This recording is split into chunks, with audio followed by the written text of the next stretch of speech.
Hallo und herzlich willkommen zu unserem Livestream hier von der IAA AirVenture Airshow vom großen Fly-In in Oshkosh, Wisconsin.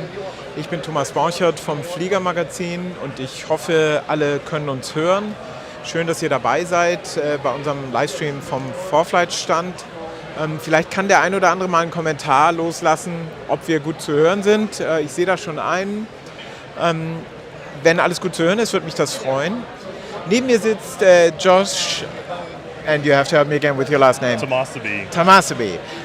Director of Product Personal Aviation, right? Correct, yes. Okay. Josh spricht nur Englisch, das heißt, wir wechseln gleich in diese Sprache. Vorher möchte ich noch ein paar Dinge erklären, die wir heute vorhaben. Ihr habt es vielleicht gelesen, wir wollen...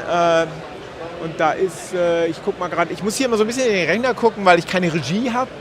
Ich bitte dafür um Entschuldigung und sehe dann eure Kommentare und alle hören uns gut. Das ist hervorragend, everybody's hearing us. Great. Ja, wir wollen heute über die Neuheiten bei ForeFlight sprechen, auch ein bisschen über die Show hier, über die Messe. Und wir wollen unter allen, die hier kommentieren, dann am Ende ein Sentry Plus verlosen im Wert von 875 €. Was genau ein Sentry Plus ist, auch das werden wir natürlich im Laufe des Livestreams klären. Und ihr müsst dafür mindestens einen Kommentar hinterlassen bei uns. Und ihr müsst bitte am Schluss noch da sein, dann, wenn wir den Gewinner zufällig aus den Kommentaren ermitteln, weil dann werden wir am Schluss nochmal euch bitten, einmal zu kommentieren. Und dann sagen wir euch, wie ihr an den Gewinn kommt. Es nützt nichts, wenn ihr mehr als einen Kommentar gebt. Wir freuen uns natürlich über jeden Kommentar, der kommt, aber es erhöht die Gewinnchance nicht. Also ein Kommentar reicht für die Gewinnchance. Okay, und da der Josh nur Englisch spricht, das habt ihr eben schon gemerkt, wechseln wir jetzt einfach mal in diese Sprache. Josh, so now we are switching to English so that you can actually follow us. That part I understood, yes. We're here in Hall C, I believe. As those who haven't been here, there are 4 exhibit halls like this.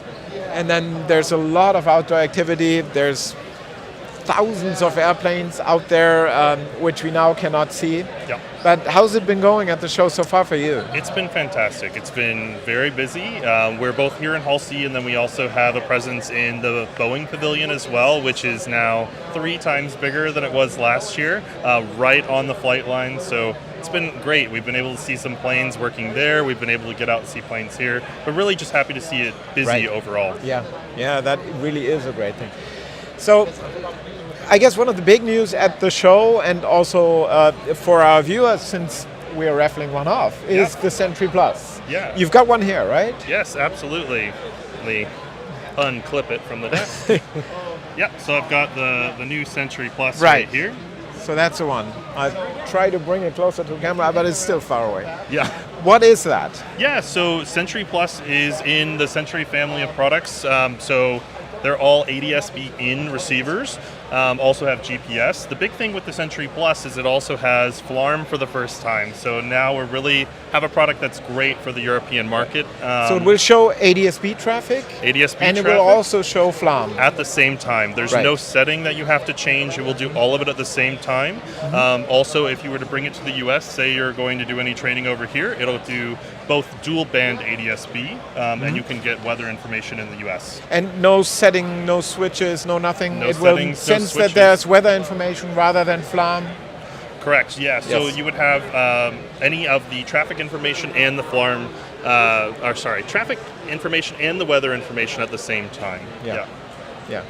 Wow. It also has things like auto power off as well, which is a big thing too. We leave the cockpit, we leave our devices in there sometimes. It will not kill the battery, which is now 18 hours of battery So it's life. connected via Wi-Fi? Correct, via Wi-Fi. Not Bluetooth. Yes. Which is a little more power intensive, but you still manage to get 18 hours of battery out of this. 18 hours of battery life in it. Wow. And then, of course, the big thing with it, the carbon monoxide detection, really important for the GA community. Right. Carbon monoxide's not something that you can detect easily, so saving lives where we can. Yeah. So carbon monoxide would get into the cockpit via exhaust or... Exactly. A crack in the exhaust, a crack in, rubber piece as well. And you don't know until you start to feel flooding and you have to try to figure out what's going on. This will alert directly on the device, on the screen.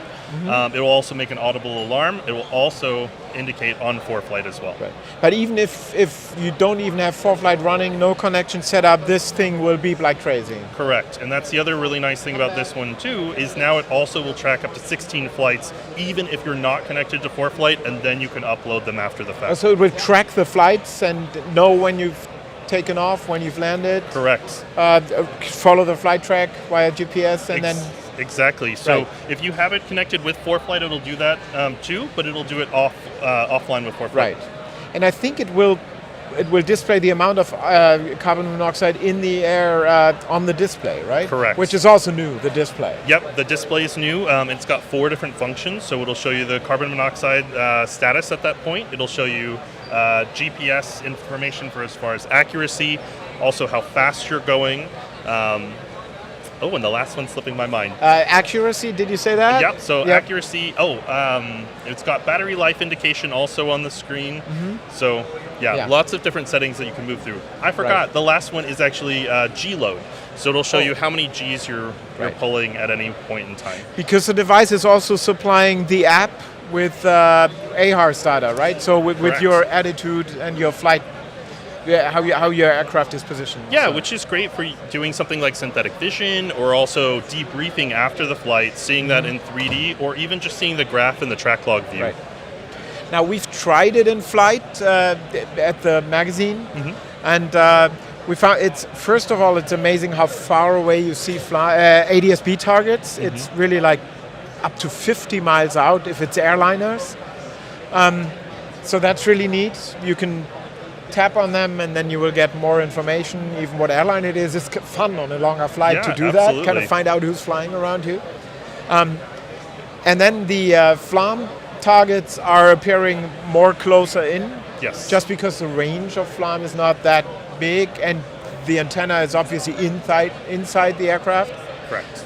But there's still plenty of time to warn you of traffic. Absolutely, and that's the benefit too, is it will show you in the app that there's traffic nearby, where that traffic is in terms of using clock directions to say, it's 11 o'clock, and then also if it's above or below you. Right. So it will not only display that, it will also announce it via audio. So there's a voice saying, traffic 12 o'clock, 1 mile high. Or something like that. Yep. So that'll do that on the iPad, and then if you're connected to a Bluetooth headset, it'll pump through the Bluetooth headset. Or via cable, whichever way you do it. Yeah, exactly. But that is really, for me, I mean, back when Bluetooth function in headsets was first introduced, some pilots were saying, you just get distracted by music. And that may be true, that's a personal choice. Yeah. But what I found is that an app like ForeFlight is talking to you so much that's the actual value of having an audio connection to the headset. Exactly. For example, it's reading you the ATIS frequency when you're approaching an airfield. It warns you of traffic and of CO, of carbon monoxide. Yeah, terrain, obstacles, 3 mile final, 500 feet AGL, all sorts of different warnings. Right. Now, since we're raffling this one off, it has a list price of 875 euros, I believe, in Europe. Yep. It comes with this. It comes with a kind of a pouch. So it comes in a case, which fits this perfectly. It's not very big at all. It also has the RAM mount included on that. And that's a RAM mount with a suction cup, so you can put it on a side window. Exactly. And it won't fall down. Exactly. And then it also comes with the cable that you use to charge it. Which is a USB-C cable. USB-C cable. Right. Okay. I'm going to give it a moment, look at my screen, whether there are any questions for the Sentry Plus. Sure. So if you bear with me for a moment. So Danilo asked, is there ADS-B out on the Sentry Plus? So it does not have ADS-B out. I'm not going to look at you. That's okay. Tell them, and I'm going to look at the comments. No problem. So no ADS-B out, you were talking about that. No ADS-B out on that one. Okay. Well, and Adrian says no weather. Unfortunately, that is not quite right. We do not have ADS-B weather in Europe. Correct. Sadly, I fully agree with Adrian. But once you're in the US, you're getting the UAT weather because the device does both what it's called UAT and also the FLAN. So it switches. That's what we referred to earlier, right? It switches between the two automatically. Correct. Yes. So it'll do the 1090 and the 978 frequency. Yeah. Right.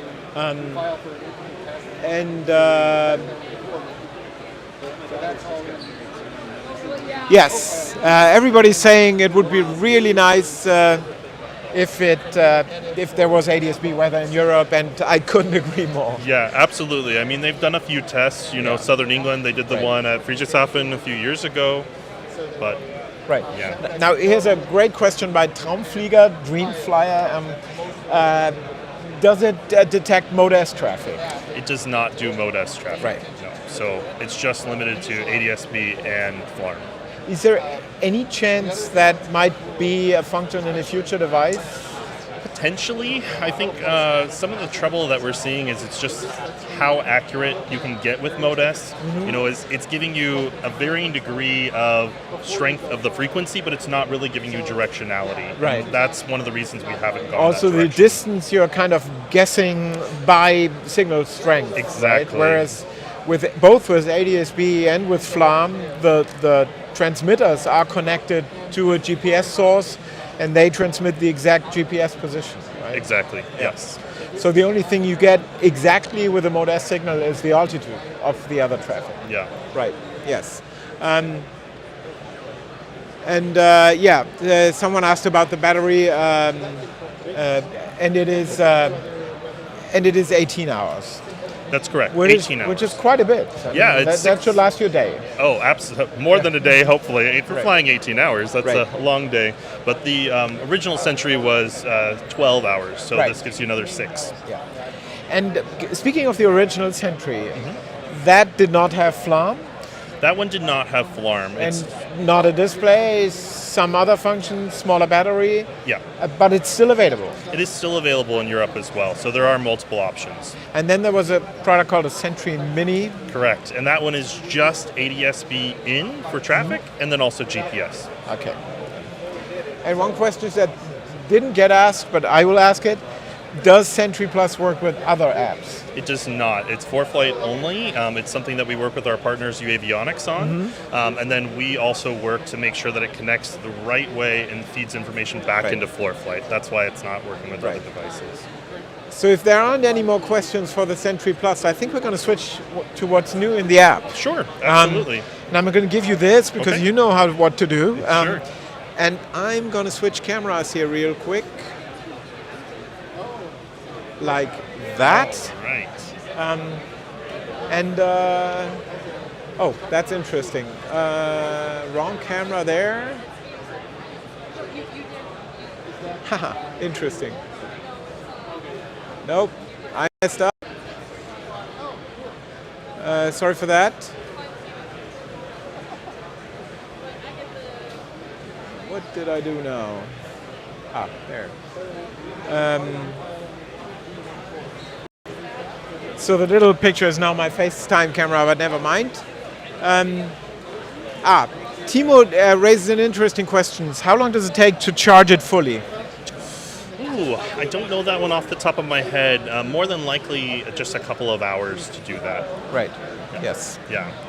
And then there's the question from Reimer, is it possible to plug it into USB? Yes, of course. Yes. So if you want to have a standard old-time USB, then you need a cable because the cable you have included is USB-C to USB-C. That's correct, yeah. Right. So you would need a standard old-time USB to USB-C cable. Yes. Right. Yep. Yeah. So we have the app up and running.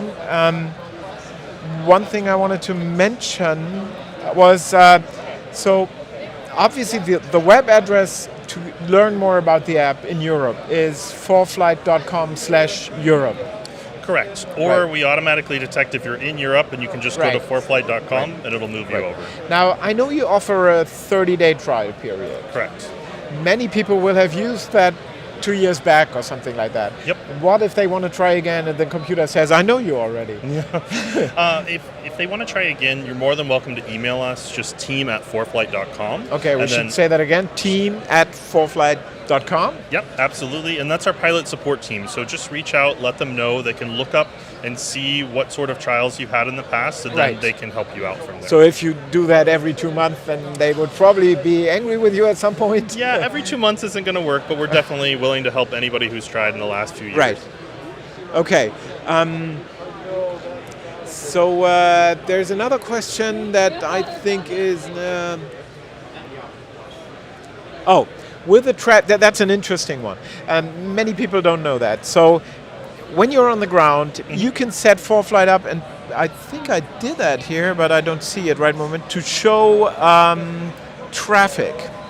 Correct. On the ground. Yes. And that is traffic that is loaded via the not working internet here in the hall. I will try to make it work. Yeah. There it is. Yeah, yes. So it will show traffic information. It's coming in via FlightAware. So it will be limited to those that it can pick up. It doesn't have every flight in FlightAware, but you are able to go in and tap on any of these, like we were talking about before. This would be the same or very similar presentation than you would see over ADSB or FLARM. The difference when you're connected to ADSB and FLARM is it would also color code these based on how close they are. So yellow when they're fairly close, red when they're very close, and you really need to be looking. So the question here is, can you display both FlightAware traffic and ADSB traffic at the same time? Not at the same time, no. So, one or the other. So this function deactivates when, and I need to bend into the screen here. It works perfectly, excellent. So it detects when you're flying, and then it switches to ADSB traffic. Correct. And it switches, even if I don't have ADSB traffic, it will switch this off, right? That's correct. Right. Yeah, because it's not something that you want to use in the air. There is a delay behind it, as opposed to ADSB, which is going to be closer to real time. So that's why you don't want to use something like the internet traffic. So it's fun to see if your friend is also arriving. Yeah, or looking at it for what runways are currently in use at an airport, seeing how congested an airport is currently. For instance, we're looking at Oshkosh today. You can see all of the planes that are starting to leave or come in, which has been quite a few. Yeah, right. Okay. And there's a question regarding subscriptions. Yes, good point. Thank you very much for that question by someone named as L. So you do need an extra subscription to activate FLARM in the app, right? That's correct, yes. So that's a FLARM thing, right? FLARM wants a licensing fee to use their technology? Correct. It's for the decoding of the FLARM information. So that's something that when you go into foreflight.com/buy, and you can add this anytime, there'll be an option to add a FLARM connection, and that applies to the Sentry Plus and the Sky Echo 2. And I think it is $35 or maybe euros per year. Yeah, it's something like that. We can look up the exact as well. Yes. So yes, that is something one needs, and Adrian confirms that. So yes, indeed. Okay. Excellent. What else did we want to show you? Yes, I think we wanted to show you how to plan a flight with varying altitudes, right? Yeah, because that is a new function. Yep. So I'll let you get to it, because you're much faster at that than I am. No problem. Just clear my flight plan there, or use it, whatever you wish. I was actually going to use yours, so we're going to go ahead and go to that route, which we've got going through Germany. Yes. Let me go ahead and turn a couple things off to make this a little bit easier for us to see. So I'm going to turn off the flight category information and the obstacles, so just make sure to turn those back on later, Thomas.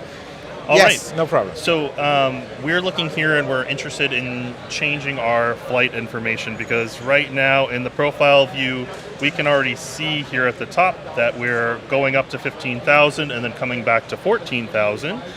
You can see that in this Itago waypoint right here. But say we wanted to adjust another one, there's a couple of different ways to do this.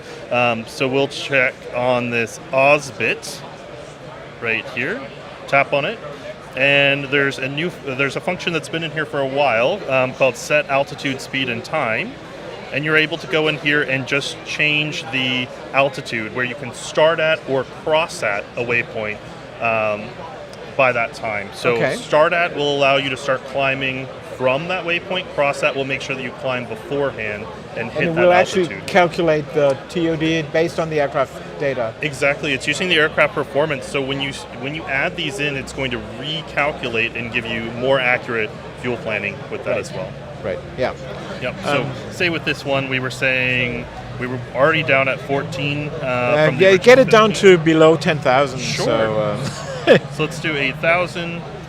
We'll put that in. We'll say close and go into the profile view. And you can see right here at Adsb is when it's starting that descent back down. Right. You can also do that, it. That would be, sorry for that. Sure. That would be a way to kind of avoid airspaces, fly over them, fly under them, stuff like that. Avoid airspace, also avoid things like terrain and obstacles as well. You were just about to show another way to do it. Yeah, so that same Adsb, we could come in here and we can tap in the profile view now and you can make that setting change. Right.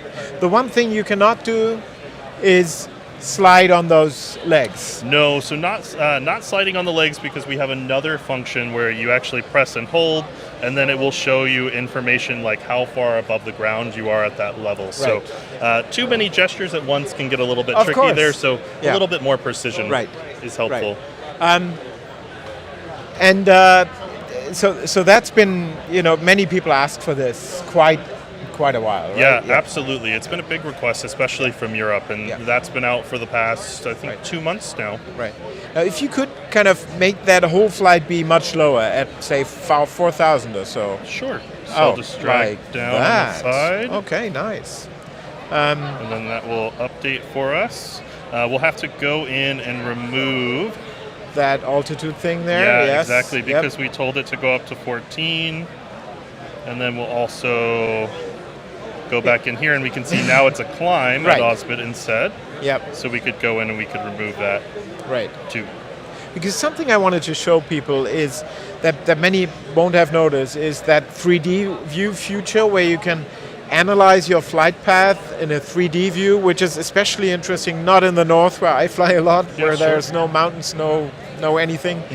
But further down south, and this one goes further down south, there should be some interesting stuff to see. So if let's take a look. So we're in the edit window there, and we're going for that little ball there, right? Yeah, it's a little globe. So we'll tap on that one. It should have shown up in blue on your screen. We'll let this load up, and let's go ahead and go to the south. So I'm just going to skip ahead. Right. Until but that's really neat if you fly in terrain, if you want to fly down a valley. You can really, kind of see if that's going to work out terrain clearance-wise. You can also get a really good idea of what it's going to look like en route. Yeah, absolutely. And then we've added things in as well now where you can see things like airports, if there's any nearby, they now show up in this view. Right. And you can tap on them to get information about the airport. Okay. So it's really good for that sort of planning of, hey, if I'm not going to make this one, what are the airports along the way? Right. And then also, you can put in cloud forecast. So you can get an impression of whether you will actually be able to clear the terrain between the clouds or not. I mean, there are probably not any in Germany. I don't know about the weather in Germany. Yeah, it doesn't look like it right now. So clouds, icing, and turbulence. Right. So we've used that in more difficult conditions to kind of find out what it looks like. And also, finally, this is our destination, Airfield, Neuhausen ob Eck, in case someone knows it. Is that it? No, that's Hamburg, right? Yeah, that is definitely Hamburg. So it was on the flight back. And you can kind of get a really good impression of what to expect, what the airfield will look like. Yeah, and there's another way to get even more information about the airfield. So if you go into the airfield itself and do a 3D view, it's going to set up a view directly on the map, including that same internet traffic is going to be showing up in this view. Oh, wow. You can also line up on a specific runway. If we have the glide path information, it will use that direct angle. So we've got 6 degrees, 1 mile out. and we're able to see things like the obstacles. We can also see what it looks like at night, including the obstacle lighting. So that way you can get a clear picture of what you might run into. Right. Obviously, not as many people flying as at night in these types of situations, but it is kind of nice to be able to see what that would look like. Right. There's one question from Benno Pilot, which I like. Is it possible to see the glide slope? You know, let's go back to the view. So when you're flying, no, not that view. The regular chart view. Oops, where are we now? Right here. Oh, sorry about that. No problem. Close. So down in the right-hand corner, the aircraft is configured with a certain glide slope in case of engine out.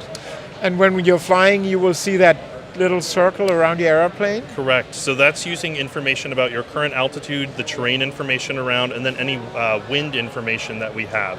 And if it doesn't have wind information, it actually brings in that ring a little bit closer. Mm-hmm. It just reduces it by about 5% or so. Mm-hmm. So that way you get a clearer picture of where you can glide.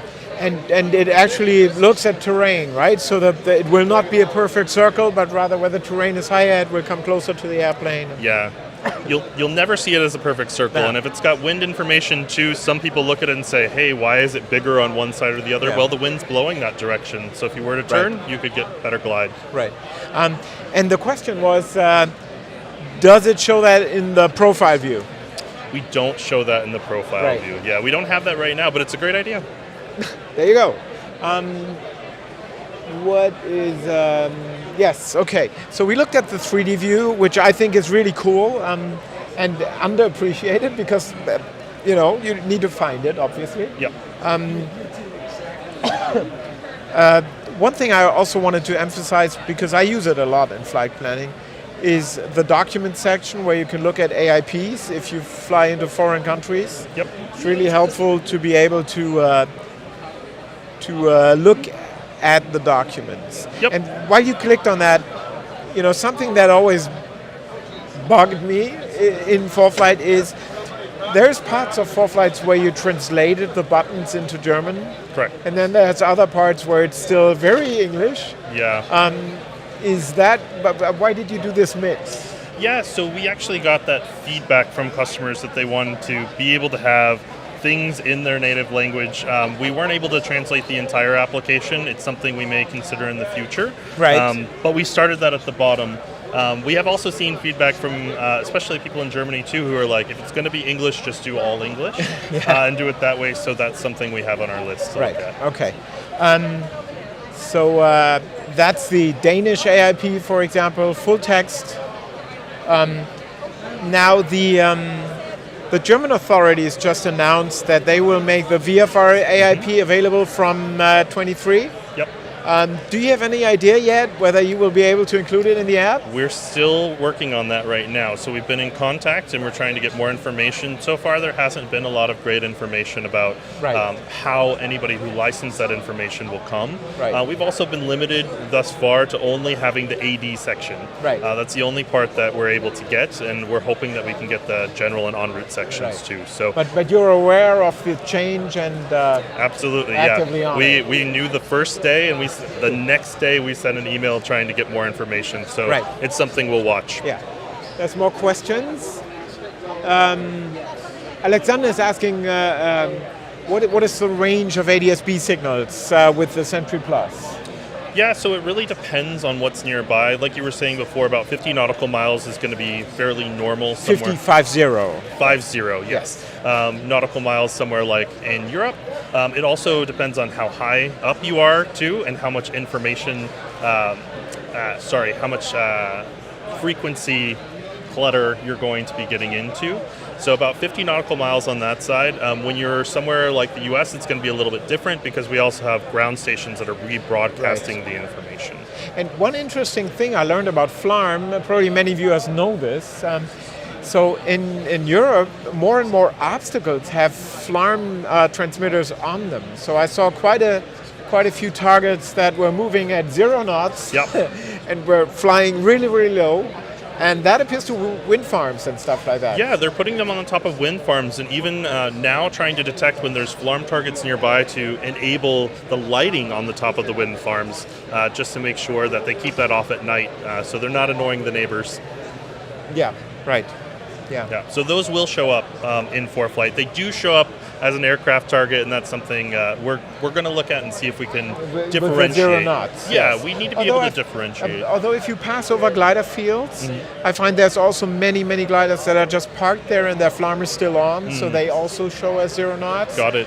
And then I get even in the hangar in the afternoon, in the evening when nobody will be flying them, but also when they're just parked, in between flights. Gotcha. Right. There's another question by Metal Wings. Will there ever be a Sentry with a transponder function? And I guess that means mode S in we discussed. Yep. A transponder function could mean transponder out. Yeah. But that in a portable device, I think is not even possible, right? Because it's not impossible to do. There's others that do it. Okay. I think one of the issues is especially something like Adsb out is super limited. Only the UK and Australia have approved that. Right. That's the Sky Echo 2 that does that, right? Correct. Yeah, but other places in the world haven't approved that functionality, so you shouldn't be using it if you're in Germany. Yeah. I mean, it would be great because the way they were really skeptical in the UK. Yeah. And it's limited to kind of so that air traffic control doesn't really see it, but the aircraft around you do see it. So and it turned out that it's a complete non-issue, right? Yeah. So it works perfectly, even if you have an ADS-B transponder for ATC's benefit on board. They both broadcast at the same time, no problem. Yeah. So it would be great if the European authorities could kind of. Are you doing any lobbying there? We definitely keep in contact with them, let them know, especially coming from the experience that we have in the U.S. and the benefits of things like the weather from ADS-B. Right. We do talk to them regularly, so it's something that we can bring up more and more with them. Yeah. We're happy to advocate for pilots. Right. That's why we're here. Yeah, right. One of the major feature requests in Europe, in Germany especially, is if we zoom in here. So you've got the traffic pattern, even the pattern altitude if you zoom in enough.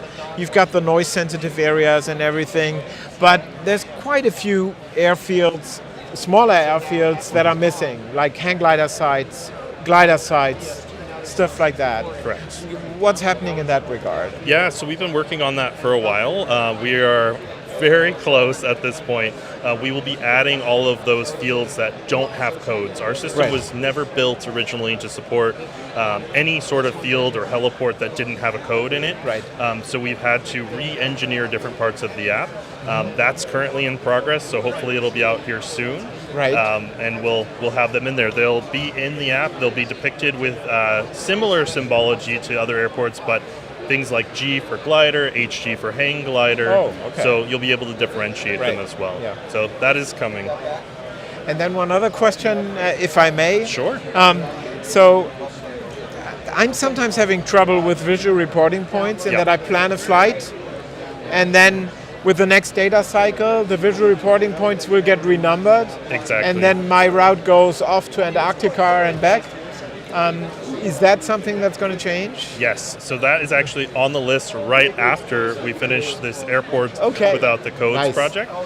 We've already been working on the database for that and how to handle any of those reporting points that don't have a standard coding. Right. Because those don't have any ICAO rules, so they can be short and simple, like in Germany, or you go to somewhere like the UK or France and they can be extremely long. Right. So we're trying to figure out how to work. So Sierra 1 or November 2 versus I don't know. The water tower over Porto there. di Malamocco in Lido di Venezia. Yes, something longer, for sure. Yeah, right. Okay, let's see if there are more questions, and there are. Good questions, too. So Alexander is asking, is there a plan to highlight airspace on your planned route and show the frequencies which you need to contact? Yes, it's on our list as well. So right now you can use Airspace Highlighting to see what is available on your route, but it will not show the frequency information. You would have to. So there's a feature called Airspace Highlighting where it will kind of detect your altitude and your direction of flight, and then it will show.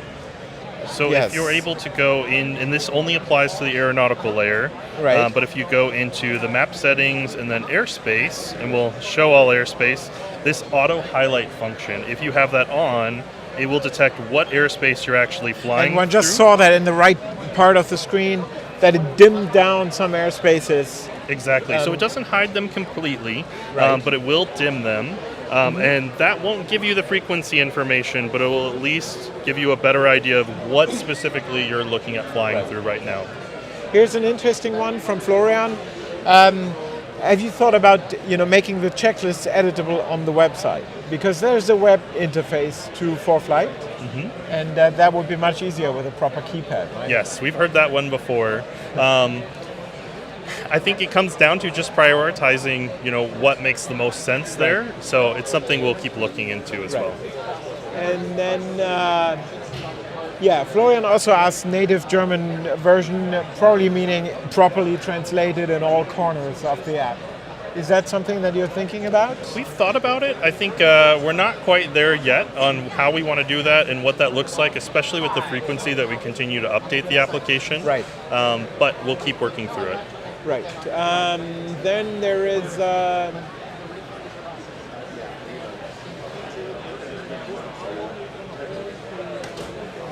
Okay, I'm not sure. Solia is asking, will there be custom patterns for the procedure feature? Say that one more time. Custom German patterns for the procedure feature. So, say if we were going to the airport that we were before, saying that you would enter in on this particular pattern, or probably that, any of the ones that are less common than this one. This one is a pretty easy pattern. Say like Egglesbach, where there's multiple pattern entries you can. At the moment, no, but that we have tried to look into that. I think that'll be on our list. But first, the airports without codes and visual reporting points, and then we'll go back and doing some of the extras. Right.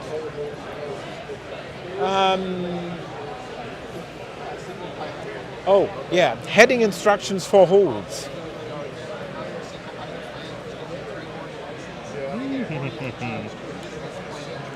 So if we go in, this particular one has a hold, a published hold, and has a published hold in there, so we can do setup as published. Right.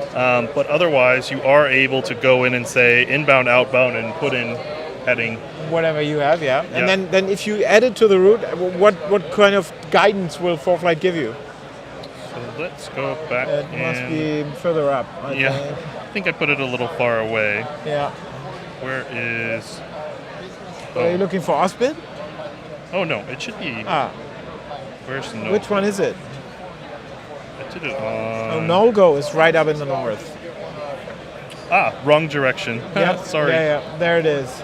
Yes. Yeah, so it'll plot that right on the map for you. Right. So I'm not sure if that answers the questions. If not, please ask again.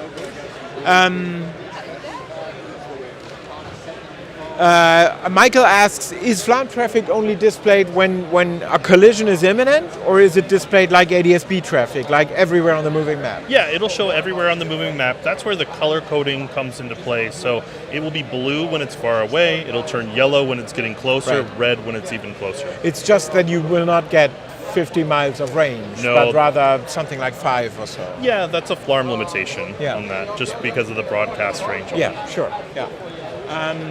What else do we have?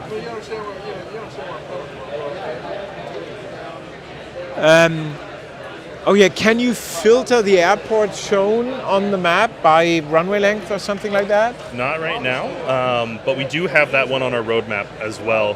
Also, we've had the request in for different surface types, so saying grass versus paved, and that's something on the list too. Right. Yeah. Right. Yeah. And Florian is asking something we answered already, but we do it again. Sure. So he's asking about being able to edit the legs by shifting the line basically in the map. Got it. And the answer is it can get kind of weird if you have very short legs like the one here in the middle to hit that properly and change it. So that's why you, I believe, decided against having it, with tapping on the line and sliding it. Yeah, that's part of it. And again, we already have a press and hold function as well that slides to show you that information. Yeah. So that's why we went with the tap ability. Yeah. Oh, okay. And Sebastian re-emphasizes about the hold. So some apps give you, he mentions Garmin Pilot, give you full instructions about where to go in the hold and what direction to fly in and so on. Got it.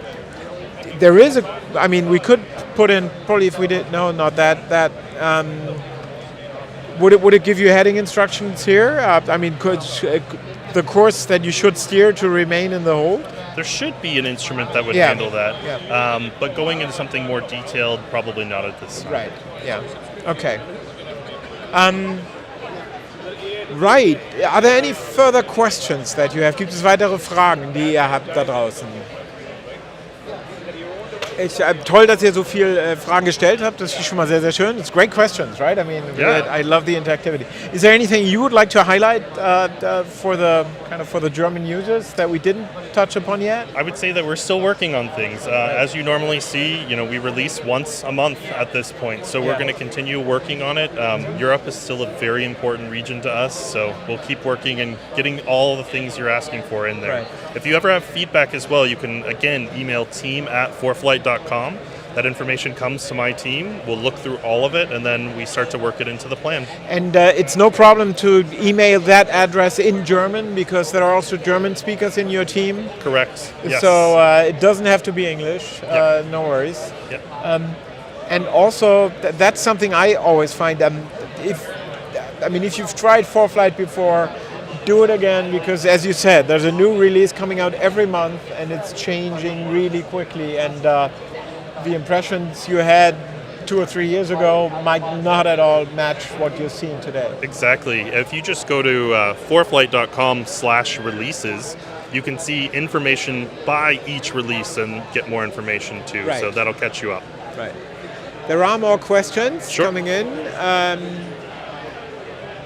How can I see the distance to a certain point in nautical miles and time? For example, if ATC wants an estimate to the next time. So one way you can do that, say you're flying along and you're trying to get an idea.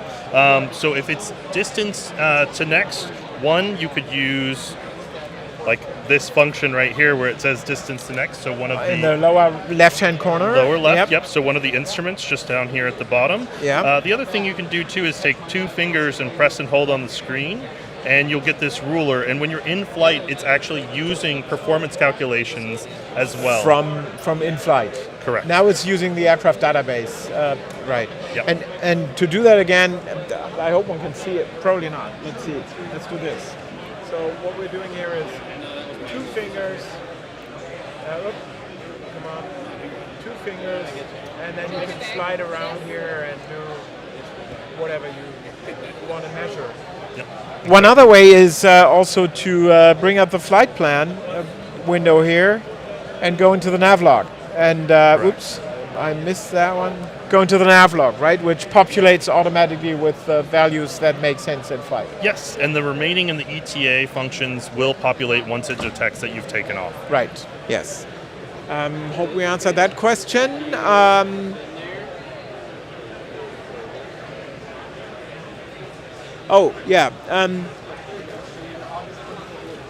Does the Sentry Plus require you to enter a FLAM code of the aircraft to make it disappear? For Adsb, it has an on-chip detection, right? Correct. Same for FLAM, if you have FLAM out in the aircraft? That one I'm not sure about. Okay. I would have to check on. But it does, on the setup page, there is a setup page. If we look into more here, there's the devices section, and this one we have not connected to this, but it would show up here.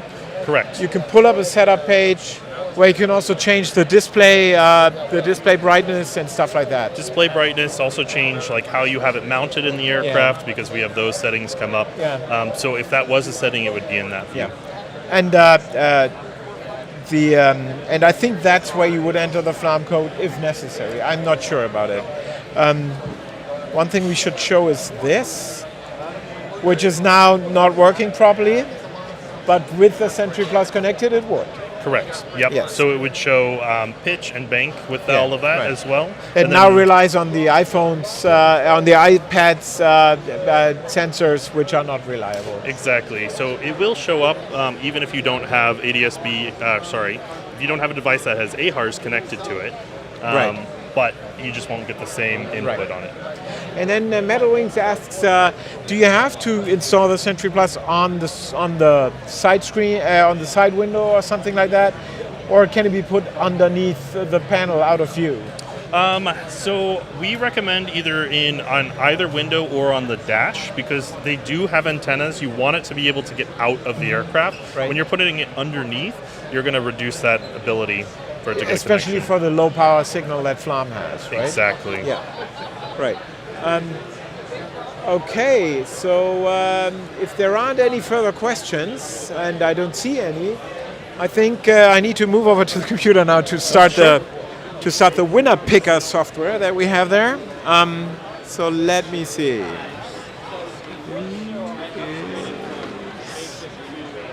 Who is winning the Sentry Plus?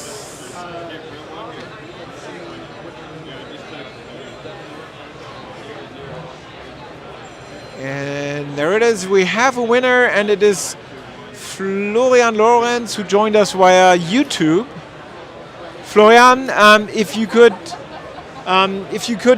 briefly reply. Also der Gewinner ist Florian Lorenz auf YouTube dabei. Wenn der Florian noch mal einmal antworten könnte, das wäre super. Dass er noch da ist. Man muss da sein, um zu gewinnen. Ich hoffe, dass er da ist. Da ist er. Wunderbar. Florian, bitte eine Mail mit deiner Mailadresse an redaktion@fliegermagazin.de. redaktion@fliegermagazin.de. Und dann sehen wir weiter, wie wir dir den Gewinn zukommen lassen. Herzlichen Glückwunsch. Tut mir leid, dass die anderen nicht gewonnen haben, aber es kann halt nur einer, so leid es mir tut. Der Florian gewinnt, so Florian ist our winner. Congrats, Florian. Ja, vielen Dank, dass ihr alle dabei wart. Toll, dass ihr so viele Fragen gestellt habt. Hat uns sehr gefreut. So the interactivity, I loved it. Thanks for the great question. Thanks, Josh, for taking the time. Absolutely. And have a great rest of the show. Great. Thank you so much. Vielen Dank.